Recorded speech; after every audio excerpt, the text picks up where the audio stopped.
This video will show how to insert the parking.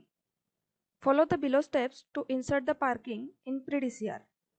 Click the PreDCR tab. Select Insert, then Parking, and then Card to show the car parking. Select the floor or plot polyline. Specify insertion point inside the plot polyline or floor around the polyline. Specify number of parking. For example, 1. Now click Enter.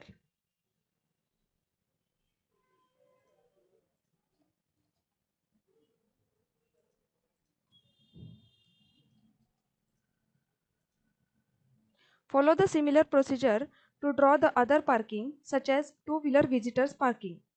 Do not mark parking from PreDCR toolbar, like mark multi-level or mechanical parking default for row house and single dwelling unit. Use this marking only when multi-level or mechanical parking is provided. For the parking provided outside building line, parking blocks shall be inserted inside plot and not inside the floor poly. This is how the parking shall be inserted. Thank you.